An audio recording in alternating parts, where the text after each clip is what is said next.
Hi, everybody, and welcome to the Coodio Show. In today's episode, we have a great show waiting for you. We're going to talk about everything podcasting. It's going to be a great show, and I have two really great people from a company or startup, we'll find out together, called Tumult. So really exciting episode. So let's get this show on the road, guys. What do you say? Hi, and welcome. Hello. Hey. So, guys, I'm here with Emmanuelle. Hi. Yeah, and Hugo. Exactly. Hello? Yeah. 2 for 2. You get it. That's good. Yeah. It doesn't always get that way. No, it doesn't always get that way. But that's good. I'm very happy to have you on the show. And thank you very much for participating. Guys, we're going to talk about everything podcasting. I already told you I'm going to be a bit skeptic. I'm going to be the bad guy. I'm not really going to be the bad guy. I'm going to try. But, let's talk podcasting. So tell me about Tumult. What's it about? First, thank you a lot for having us. We're really excited to talk with you today. Thank you for listening or watching. Tumult is a new way of listening to podcasts. We bring an interactive and a community-based new perspective to the audio experience. Oh, that's pretty interesting. And, you were just telling me about a community. Like, how do you interact with the podcaster community? If there's one thing that I have a complaint against podcasting is that the discoverability of podcasts is very poor. If we always look for the YouTube of podcasters, which YouTube has a profound, really a tremendous algorithm that really gets you addicted, gets you hooked. Spotify is not that exactly. How do you tackle this problem? So actually, discoverability is like a big question for us, which we're trying to solve somehow. The thing is, like, at the moment, we're really focusing our efforts on interactivity, because we believe that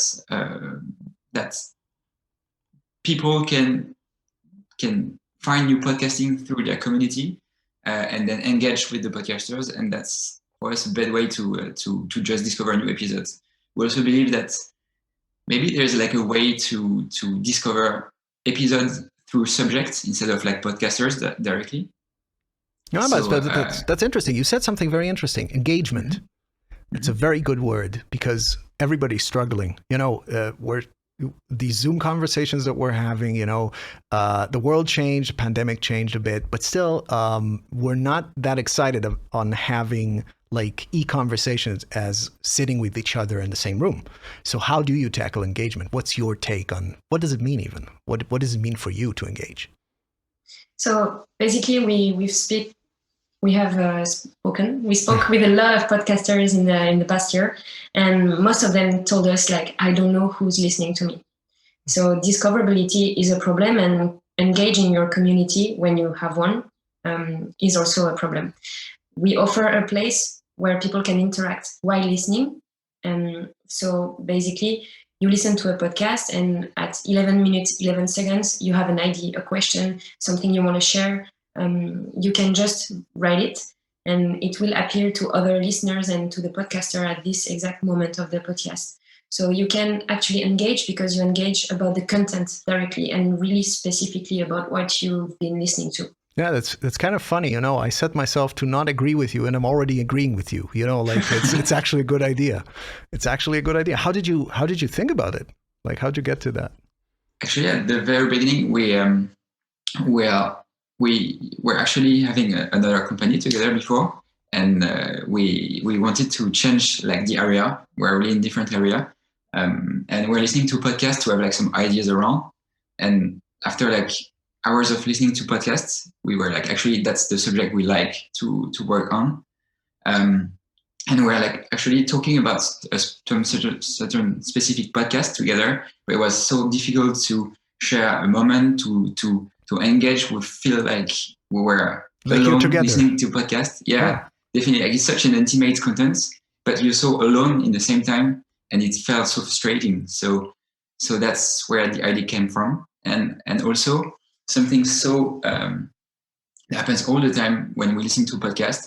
Like, a lot of podcasters are saying, let a review on iTunes at the end of the podcast. And of course, a lot of users told us that they think about some things during the podcast, but then they forget about it because the podcast lasts for an hour or something.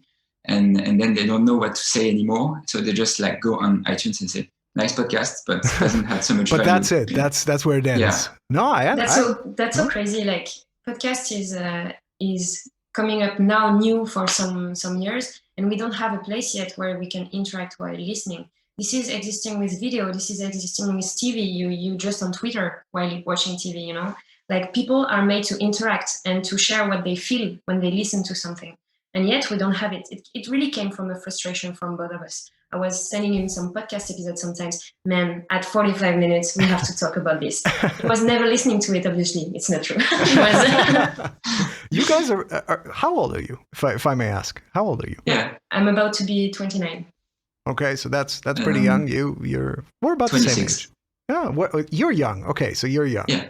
So we're not about the same age, but we're kind of about the same age, me and Emmanuelle. But then again, you're very young because you said you already had like a company. That's the second company you're doing, like you're grounding.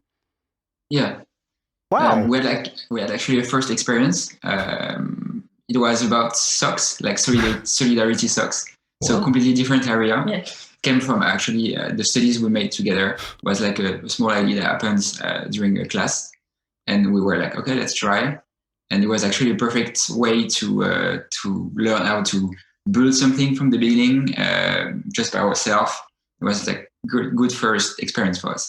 Wow. Well, that's, first of all, I take my hat off because I honor you, because I say with 26, I was happy to have a job, and you were making yourself a job. So I'm saying, really, hats off. That's really nice. This is something that was existing between us for a long time, and now with the second Hugo, it's just working so well that we want to create something together. Like it's just you're called somehow to do this and not anything else. So this is, I really want to talk about your personal motivation, because it does seem to me that you're doing this from your heart.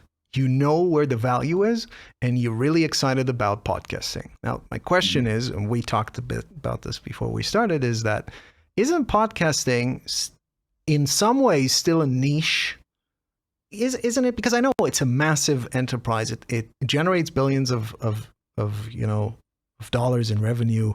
You have podcasts that are spectacularly successful, but then again, there is something niche about good podcasts, that there are stuff that they can't be on the radio, they can't be on TV. It's a really niche product. Don't you think that this is a bit political? This stops podcasting from being established as a non-niche form of content. What do you think about this? I mean, I think it's also the beauty of podcasting, the niche facts. Like, if you have 150, if you like a certain hobby, and that does just like gather 150 people, that's a niche, but that's enough to be interesting. Like everything is interesting. That's really what we like compared to TV or radio. You can find whatever you like online, and that's actually the beauty of it. And also, like, we know that on internet, niche doesn't mean anything, because you can have a niche of like 100,000 people.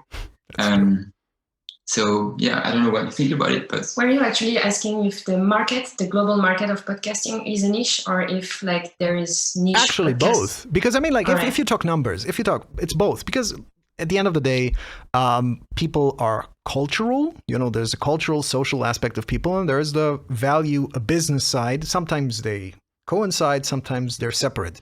Value in podcasting, there's a lot of value in podcasting because, maybe I formulate it differently, because we have radio, we have TV, then we had video on demand, which became YouTube and Netflix, and there are different forms of content where YouTube is more niche and Netflix is, let's say, TV on demand. Now with podcasting, you don't really have that, because podcasting evolved as a very cultural niche at the beginning. Like I said, that's how I see it. Maybe people see it differently. And then you do have audio on demand from a lot of radio, companies, but it's not as established, even from the monetary side. So there's the cultural side and the monetary side. How do you see this? So I think we are still in the beginning somehow of this ecosystem, and it's still a bit fragile. There's still a big of some movements. Okay, Spotify suddenly does this, and it shakes a bit everything up. It's not stabilized yet. It's not steady. So we have a lot of room for innovation, creativity, and new way of podcasting, new way of listening to it, new way of monetizing it. We're still not yet. The market is still not finished. Like, so there's no plenty peak of stuff market. to see. There is no peak market. You know what? Again, I say I'm not going to agree with you, but you're pretty convincing to me. So again, I fail at what I set up to do. But still, I would like to rebuttal, because this is not actually something I planned on asking you. But since I'm not a big Apple user, but Android has now had Clubhouse a while back, and I tried it. It does seem like you and Clubhouse have something in common. Like maybe on interactivity. What do you think about that? Yeah, definitely interactivity. It's like, for us, it seems so normal that all of a sudden Clubhouse works out, because it's really the new kind. It's not the new kind, I would say, but it's kind of the future of, for us, what we think content.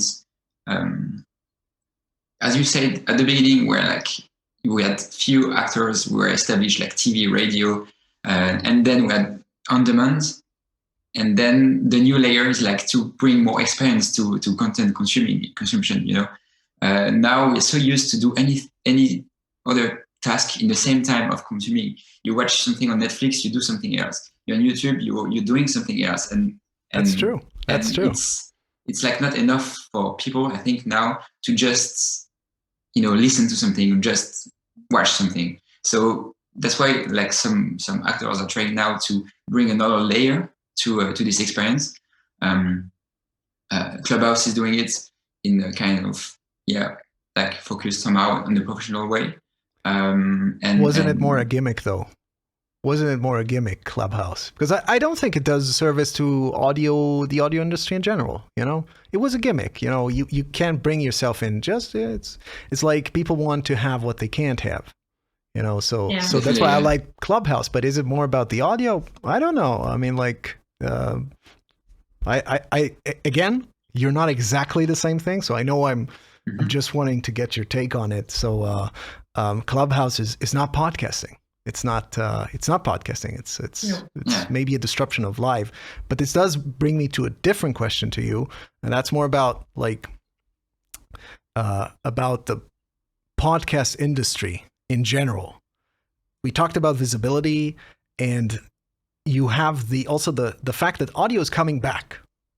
You thought about this. Yeah. I don't know why you thought about this at the particular time you thought about this, but there's a lot of people who are thinking about audio.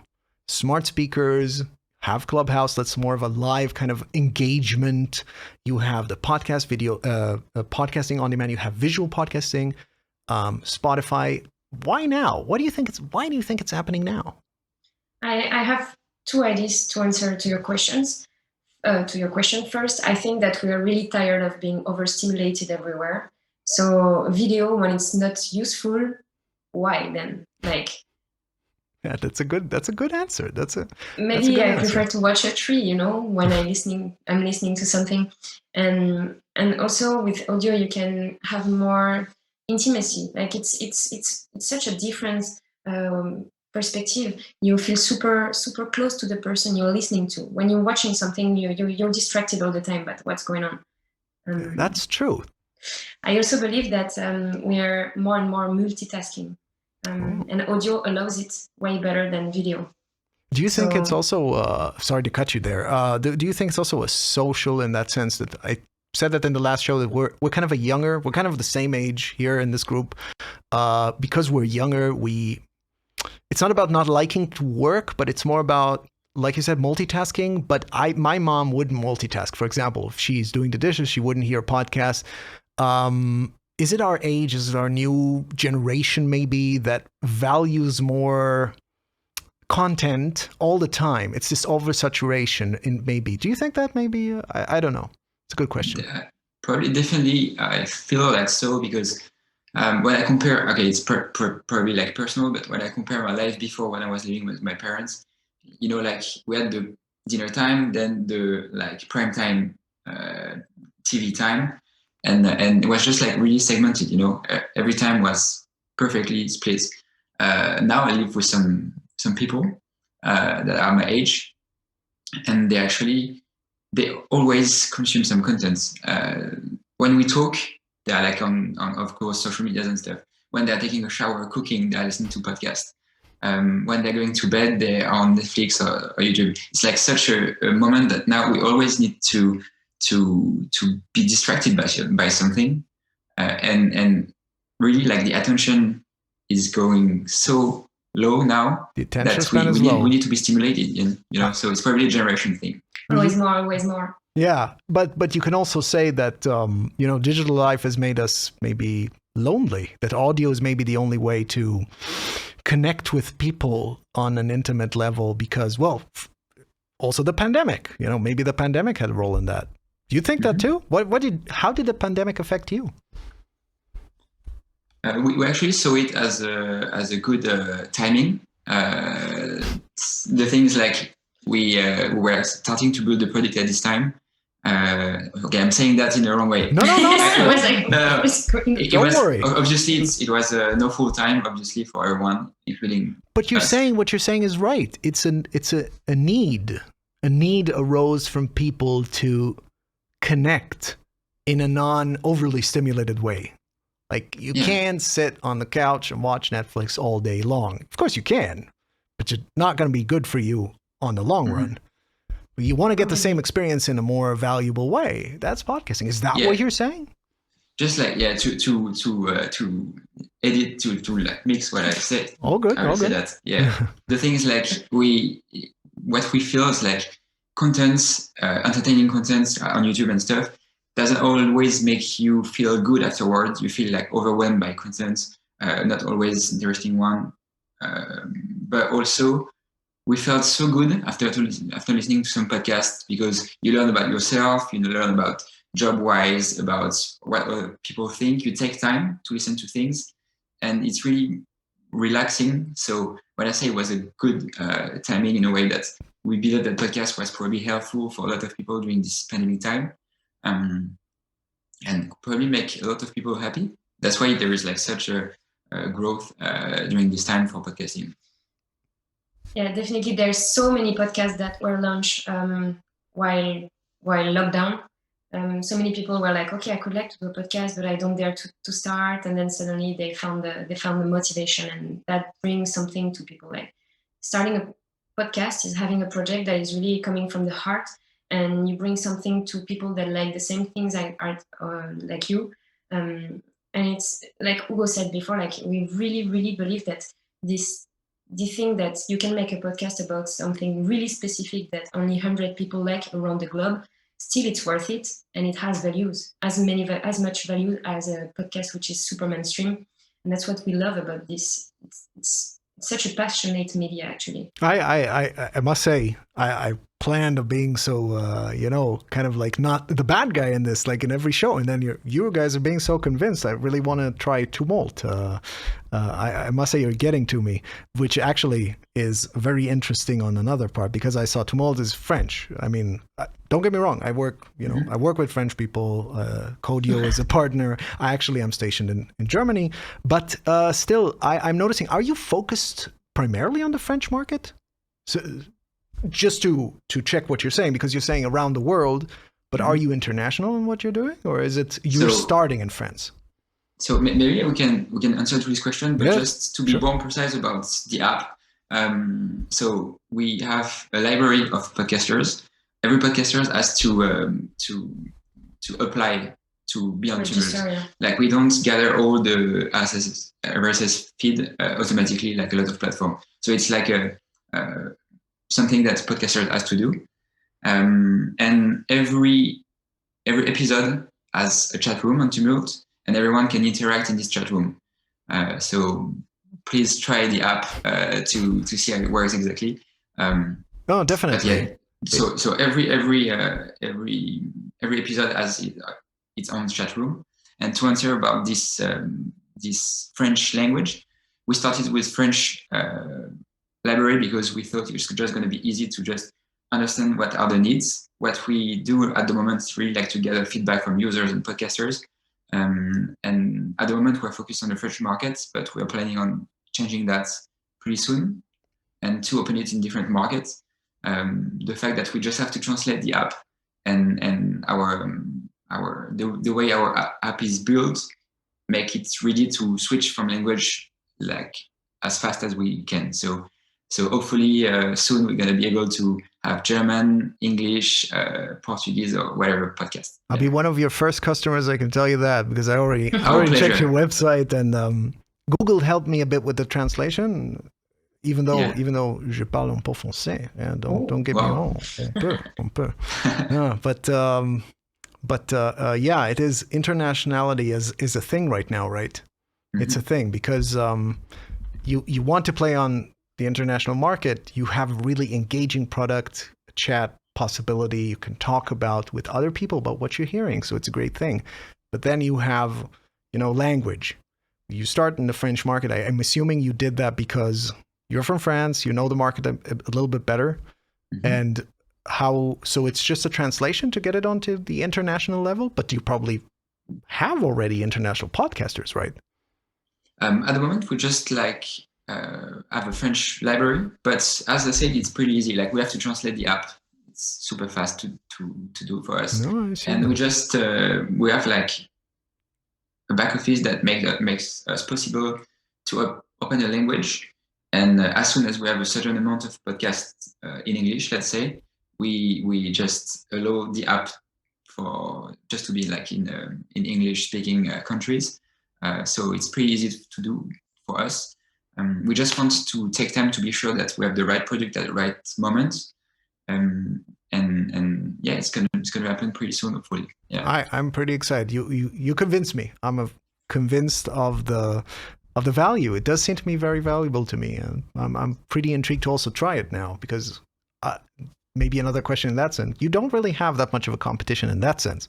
I thought maybe Clubhouse in a way that you can interact with people directly, in an audio way, but that's not the same. So I don't think you have competition. Not that I know of. Did you do a market research in that sense that this is your USP, your unique selling point? Yeah, the interactivity as we built it, we are the only one to do it like that. Pretty impressive. That's very impressive. There's other ways to engage with your community. A lot of podcasters use Instagram, but can we really compare it? It's not really the same. Or they can also use Discord to build a community, but also you can engage with the content directly.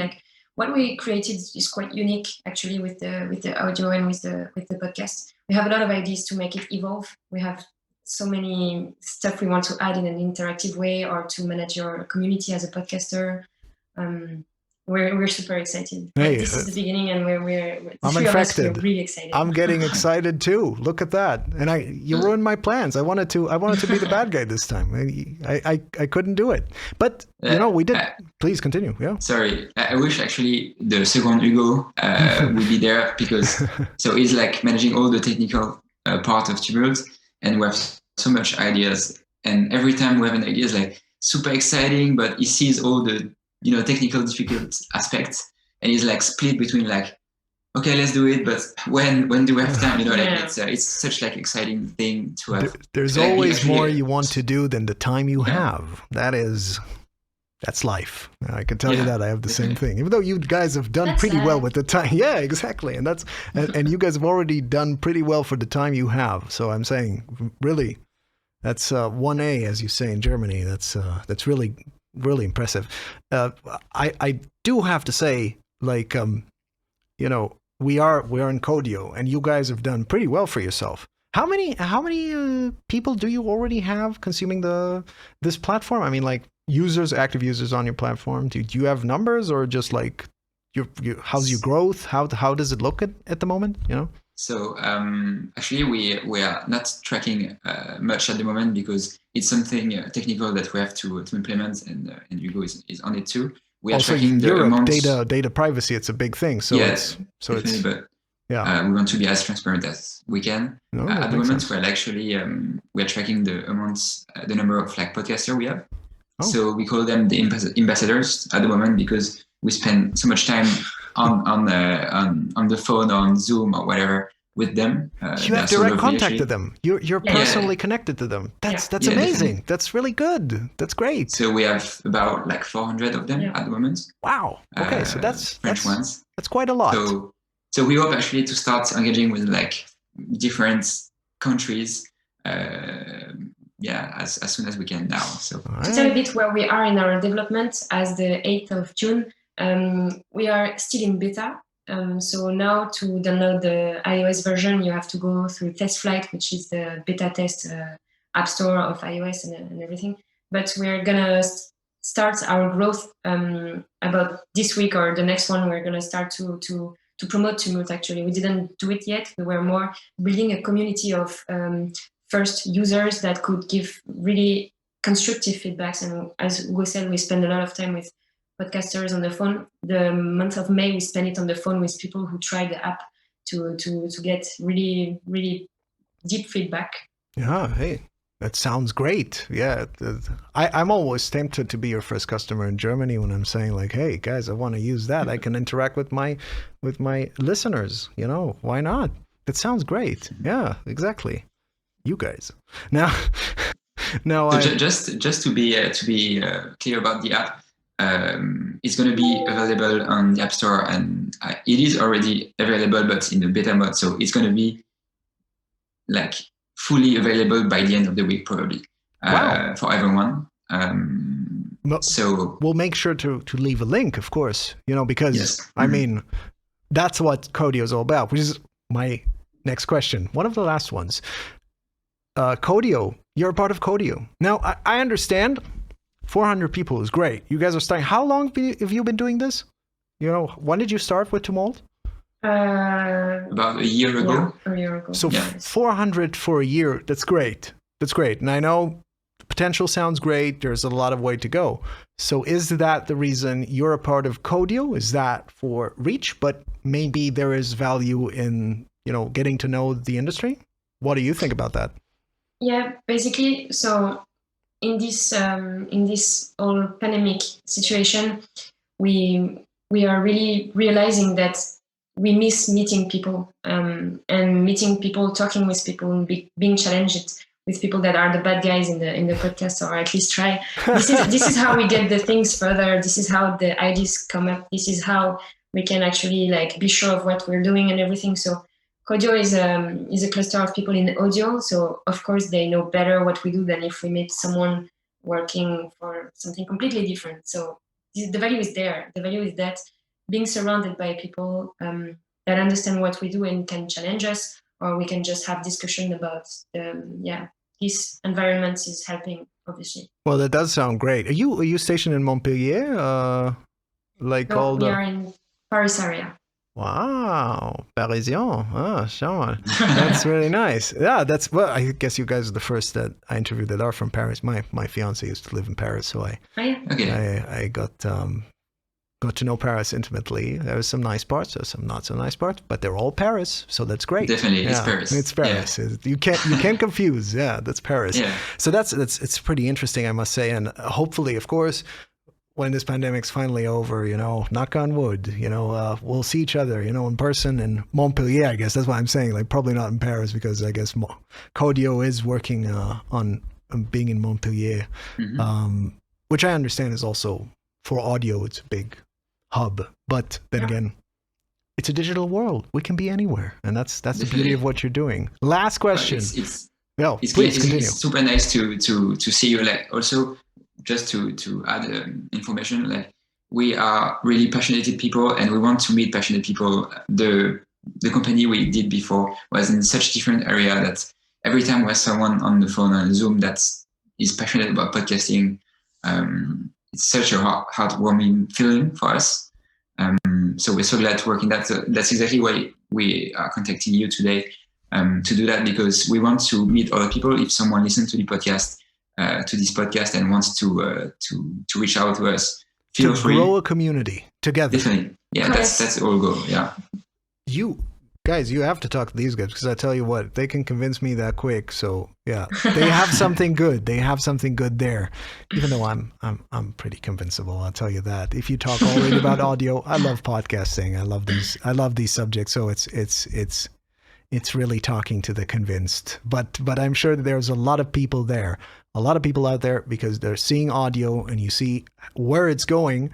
You want to be a part of it, and I can definitely tell you. We will help you get that what you want to get. We help you to get to that goal of letting you grow, and that's what Coodio is about. And I'm really happy that you think so as well. But again, like I said, last question, and because I'm working with Benoit, so beer. Let's talk beer. What's your favorite? What is the Paris beer? The most Paris beer out there? Paris beer. It's probably wine, right? Yeah. It's exactly. Yeah, I was on my way to make a joke about gin or wine, but yeah, you get it first. I think I'm gonna be like quite boring with that. I'm one of the only person, I don't know, maybe, who likes really plain beer. I like the tasteless beer, Sacre bleu. It's a bit of shame, sacre bleu. No, don't get me wrong. Plain beers, it's okay. But Benoit, Benoit dies from the inside when he hears something like this. I'm so sorry, Benoit. What about you, Emmanuelle? I'm gonna be even more boring if you allow me. You say, I like I water. don't drink beer, actually. Yes, I'm more a water person. I respect that. I don't respect you, Hugo, because that's actually a better. I knew it. It's a better way to answer that than whatever you said. I said no. But seriously, that's I don't encourage drinking. So yeah, guys, don't drink and drive, and drink responsibly. But Benoit still is probably dying from the inside. What is Benoit's favorite beer? Well, I'm connected with him on Untapped, and I can say there are thousands of favorite beers. So if I would say one, this would be a very long show. It would be a lot if I would have to go on every one. But I tell you what, guys, you've done pretty well for yourself. You convinced me, and you've been first one of the wholesome people on the show, preferring water to beer, which is again, that's very wholesome. So you left a mark. I can tell you that. And I think Tumult has a great future with you. Thank you. With you behind it. I'm very impressed. But having said that, that's the time we have for today, and I want to thank you, Emmanuelle Champy. Yeah. There we have it. And Hugo Di Sabatino. Okay. Thank Exactly, you, guys. yeah, Emmanuelle Champy and Hugo Di Sabatino. Thank you very much, guys. Yeah, thank you. And Tumult is very promising. I think if you want to engage with your community as a podcaster, I'm definitely going to try to tell you that. And thank you very much for being on the show. And as of course, stay tuned and listen to the Coodio show. See you guys soon, and have a good one. See ya. You too. Thanks a lot. Bye. Thank you. Ciao. Ciao.